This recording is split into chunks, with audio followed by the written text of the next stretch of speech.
السلام علیکم ورحمۃ اللہ وبرکاتہ۔ ویورز، آج کی اس کلاس میں ہم پارہ 4 کے 12ویں رکوع کی مشق کریں گے، تو چلیے سٹارٹ کرتے ہیں۔ اعوذ باللہ من الشیطان الرجیم، بسم اللہ الرحمن الرحیم۔ یا ایہا الناس اتقوا ربکم الذی خلقکم من نفس واحدة وخلق منها زوجها وبث منهما رجالا كثيرا ونساء واتقوا الله الذي تساءلون به والأرحام إن الله كان عليكم رقيبا وآتوا اليتامى أموالهم ولا تتبدلوا الخبيث بالطيب ولا تأكلوا أموالهم إلى أموالكم إنه كان حوبا كبيرا وإن خفتم ألا تقسطوا في اليتامى فانكحوا ما طاب لكم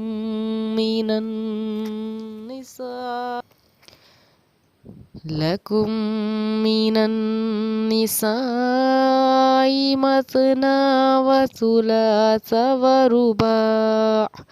فإن خفتم ألا تعدلوا فواحدة أو ما ملكت أيمانكم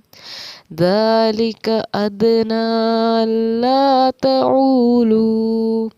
وآتوا النساء صدقاتهن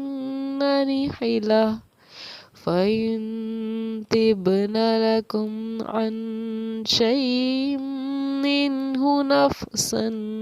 فكلوه هنيئا مريئا ولا تؤتوا السفهاء أموالكم التي جعل الله لكم قياما وارزقوهم فيها واكسوهم وقولوا لهم قولا معروفا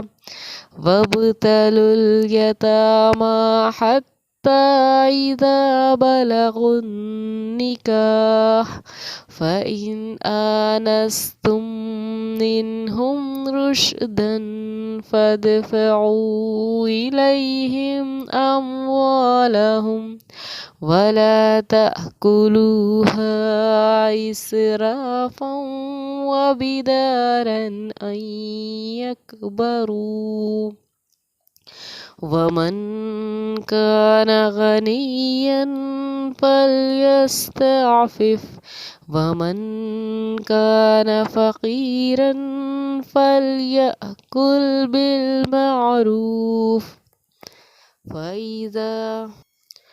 فإذا دفعتم إليهم أموالهم فأشهدوا عليهم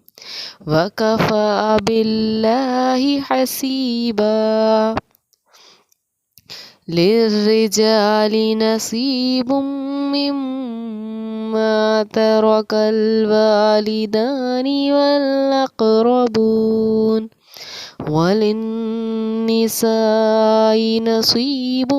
مما ترك الوالدان والأقربون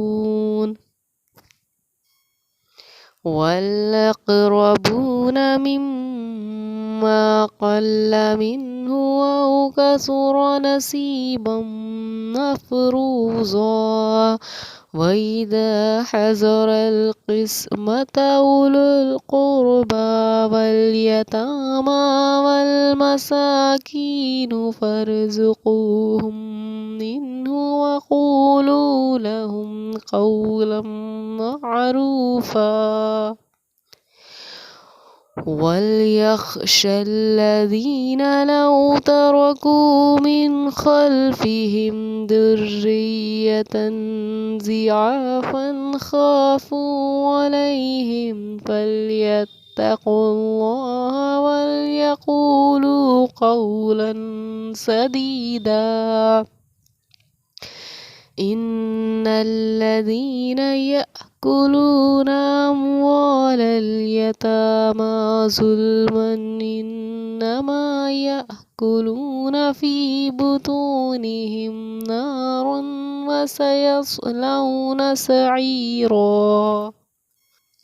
چلیے ویورز، اب اس رکوع کی شروع کی آیت کے ذریعے سے اس کے ہجے اور قواعد کی مشق کر لیتے ہیں۔ یا کھڑا زبر یا حروف مد، آپ دیکھیں گے کہ اس پر حروف مدہ ہے اور حروف مدہ کو پڑھنے کی ہماری 3 شکلیں ہیں، جبکہ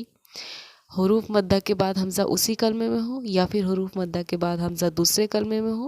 یا پھر حروف مدہ کے بعد والے حروف پر جزم یا تشدید ہو۔ اب آپ دیکھیں گے کہ حروف مدہ کے بعد حمزہ یعنی اگر الف پر کچھ بنا ہوا ہے، جیسے زبر زیر پیش کوئی بھی حرکت، تو ہمارا حمزہ کہلاتا ہے۔ اب حروف مدہ کے بعد حمزہ اسی کلمے یعنی اسی الفاظ میں ہے، تو اس مد کا نام ہوتا ہے مد متصل مد۔ تفسیر اس کی یہ ہے کہ یہ مد متصل مد واجب، بامانی، اہم ہوتا ہے۔ اب پڑھنے کا طریقہ اس کو یہ ہے کہ اس کو ہمیں 4 الف کے برابر کھینچ کر پڑھنا چاہیے، اس لیے ہم نے اس کو پڑھا یا ایوہن، یا جتنا ہمیں 4 الف پڑھنے میں وقت لگے گا اتنا وقت ہمیں اس ایک حروف مدہ کو پڑھنے میں لگانا ہے۔ حمزہ یا زبر یا پیش یو، ہم جانتے ہیں کہ جس حروف پر تشدید ہوتی ہے اس پہ ایک قسم کی سختی ہوتی ہے، اور سختی اس طرح کی ایک بار وہ اپنے سے پیچھے والے حروف کے ساتھ ملا کر پڑھی جاتی ہے، اور ایک بار اپنی حرکت یا اپنے سے آگے والے حروف کے ساتھ ملا کر پڑھی جاتی ہے۔ کیونکہ اس پر حرکت موجود ہے، اس لیے ہم اس کو ایک بار اس کی اپنی حرکت کے ساتھ بھی پڑھیں گے۔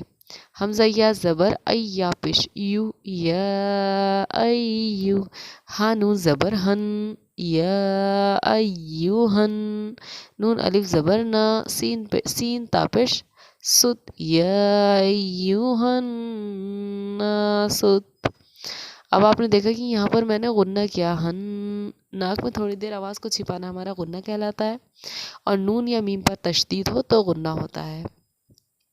اس لیے ہم نے ایک ٹھہراؤ کے ساتھ ناک میں آواز کو چھپاتے ہوئے اس کو پڑھا یا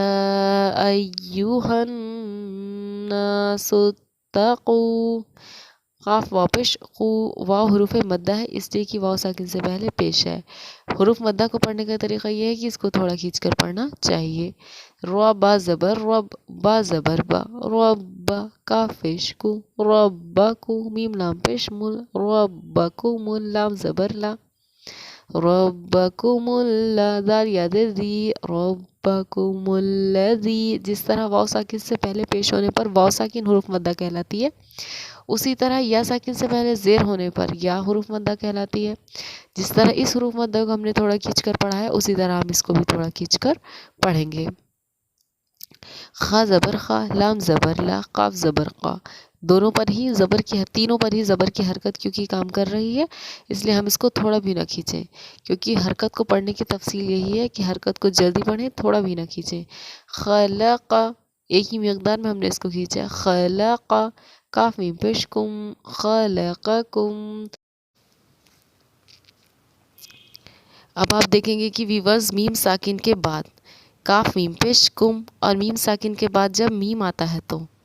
اس قاعدے کو ہم کہتے ہیں ادغام شفوی کا قاعدہ۔ اس میں میم کی ادائیگی میں غنہ ہوگا، اور دوسری کنڈیشن غنہ کی ہماری یہ بھی آتی ہے کہ جب میم پر تشدید ہو تو بھی غنہ ہوگا، اس لیے خلقکم من نفس، اب یہاں پر نون پر کیونکہ تشدید ہے اس لیے میں نے یہاں پر پڑھا من نفس، کیونکہ نون یا میم دونوں پر ہی تشدید ہو، دونوں میں سے کسی پر بھی مینس جب آپ تشدید کے قاعدے تختی نمبر 13 کو پڑھیں گے تو اس میں ایک پوائنٹ یہ بھی آتا ہے کہ نون یا میم پر تشدید ہو تو غنہ ہوتا ہے، اور ناک میں تھوڑی دیر آواز کو چھپانا ہمارا غنہ کہلاتا ہے، اسی لیے ہم نے اس کو پڑھا من نفسین۔ اب سیم پر بھی آپ نے دیکھا کہ میں نے اس پر ایک ٹھہراؤ کے ساتھ پڑھا سیوں، کیوں؟ کیونکہ یہ قاعدہ ہے ہمارا یومن کا قاعدہ۔ اب ویورز آپ اس بات میں کنفیوز ہوں گے کہ ہمیں ہر حروف پر قاعدے کا یاد کیسے رہے گا؟ جب آپ نورانی قاعدے کی پلے لسٹ کو میری دیکھیں گے اور ایک ایک پلے لسٹ کے ایک ایک ویڈیو کے اکارڈنگ اپنا قواعد کو صحیح کرتے ہوئے چلیں گے، ان کو رٹتے ہوئے چلیں گے، تو آپ کو آٹومیٹک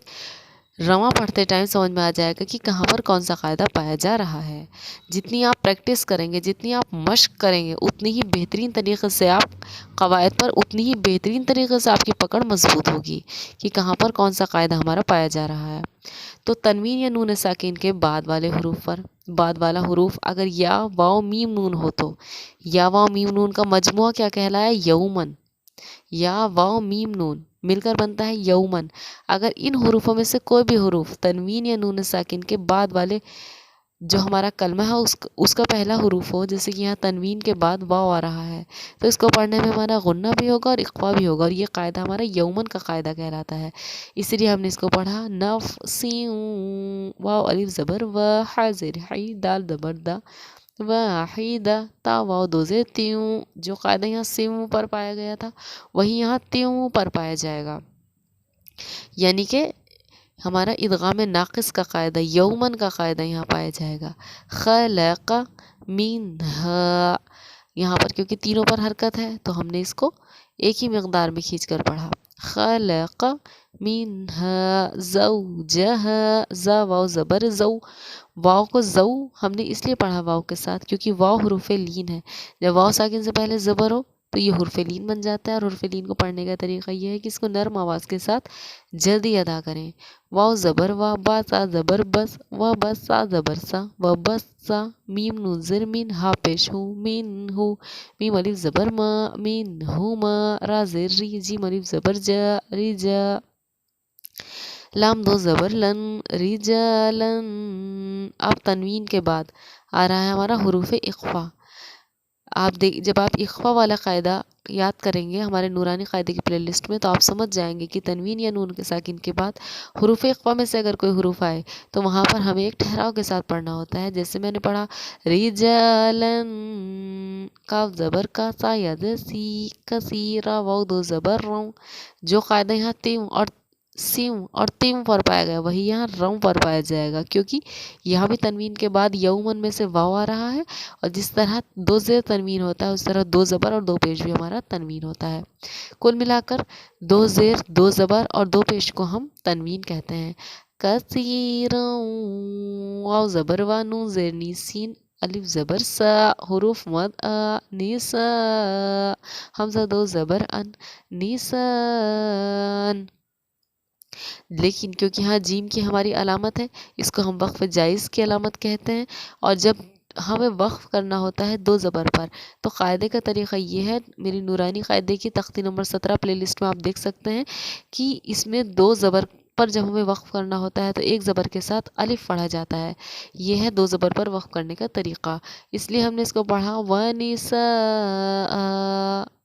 پوری آیت کو کچھ اس طرح پڑھیں گے، یا ایہا الناس اتقوا ربکم الذی خلقکم من نفس واحدة وخلق منها زوجها وبث منهما رجالا كثيرا ونساء۔ اسی طرح اس رکوع کی مزید آیات کی بھی ہجر قواعد کا دھیان رکھتے ہوئے مشق کیجیے۔ جزاک اللہ خیرہ۔